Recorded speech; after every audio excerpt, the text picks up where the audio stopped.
I called out in pain, but no one answered. Gosh, it sounds like a drama right out of a movie or perhaps part of an epic novel, doesn't it?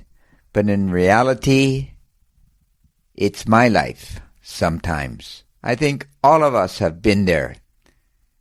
We somehow feel as if we are totally alone in a crowd of people, or perhaps we go to share a point and no one understands what we are talking about, and we feel somewhat psychologically naked, don't we?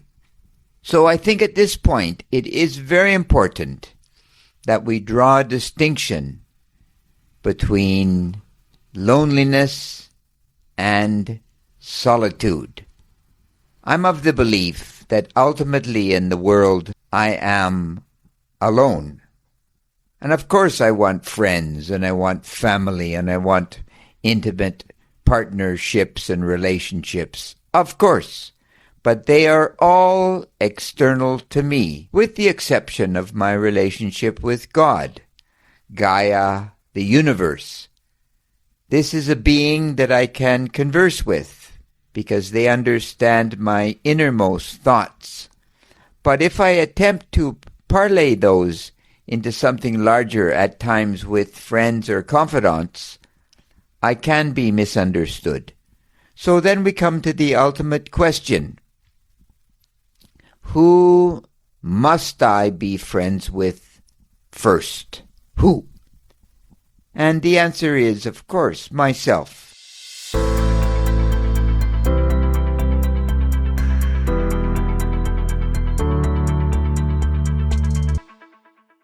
I must develop a relationship with me. Now, this relationship will be somewhat naive and somewhat foolish at the beginning, because I really won't know who I am. But over time, through introspection, meditation, prayer, I will find out who I am. And then I will discover that I'm also filled with flaws, things I don't like about me.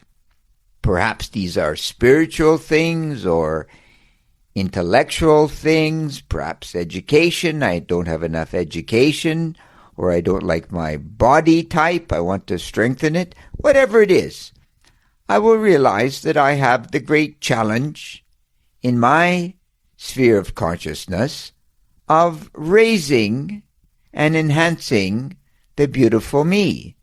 And this will take quite literally a lifetime. It's going to take a lifetime to develop the beautiful me. And along the way, I will meet wonderful people, and I will have wonderful conversations, and I will fall in love, God willing. And I will have those intimate relationships that every man and woman truly wants, that is displayed in the romantic novels and in the movies, right? It's all very real. But what they don't tell you, the caveat to all of that, is that all of those external relationships, tragically perhaps, but they are ultimately external to me, to the self. And they will go, they will disappear, they will change. Hopefully, not in a horrid situation, but people who are such a part of your life will go away.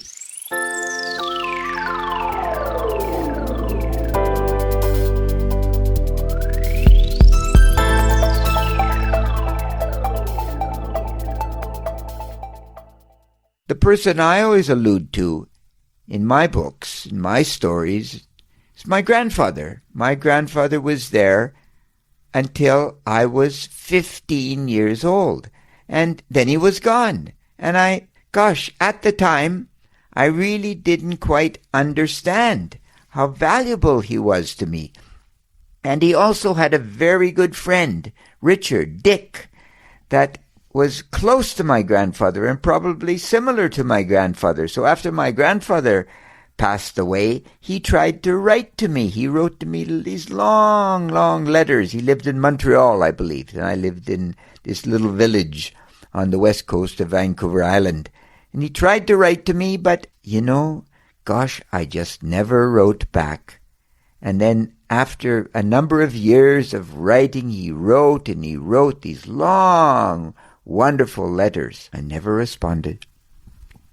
And then he stopped because he too passed away and disappeared. So youth is wasted on the young, as they say. I was not really very conversant with reality at that time, and I just missed the point. I missed the point that these individuals wanted to pass on some real gifts. It took me a long time even to figure out what my grandfather had spoken about when he was alive. But maybe that's what it's supposed to be, in a sense. We're supposed to be foolish and not knowing. And slowly we must learn to uncover the self. You know, at some point, the remarkable thing I think that comes to all of us is at some point we wake up. I was about 20 years old or so, and I woke up and I suddenly realized, wow, I'm alone. I'm alone. It's up to me what I do with this piece of life. And I could choose to do nothing at all. Nothing. I could have easily been a workman at the time, made good money, met a girl that I probably never would have understood, married, children, etc., and lived out a life without ever knowing. But after I had that thought that I could really learn, I think like most people that have similar thoughts, you can never go back.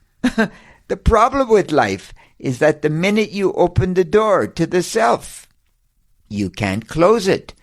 And you realize that, my gosh, it's a much, much bigger world than I'm currently occupying.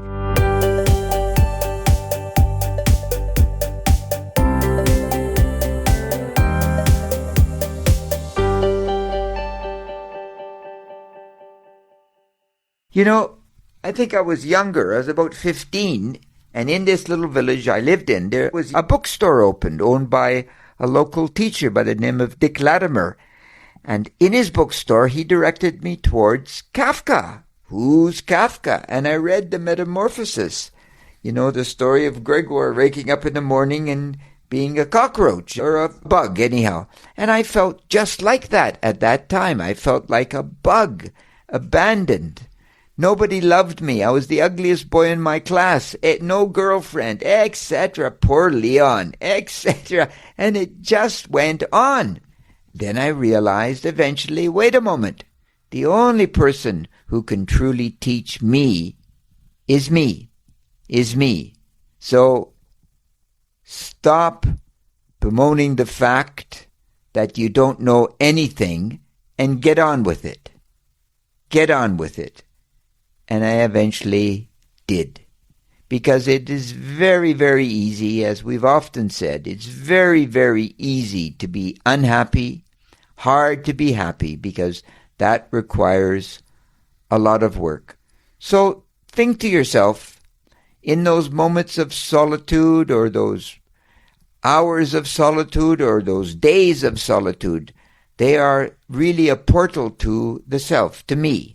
I can learn to open the door to me in those moments of solitude.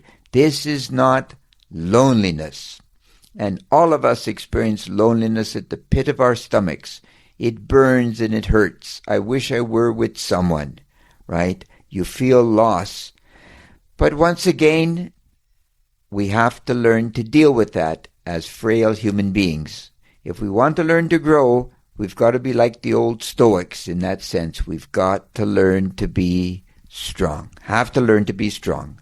We want to grow, we want to learn, and then we can give back to our fellow man.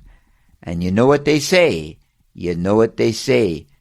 Critical thinking is necessary if we're going to overcome this sense of loss and loneliness that will pull us down and destroy us.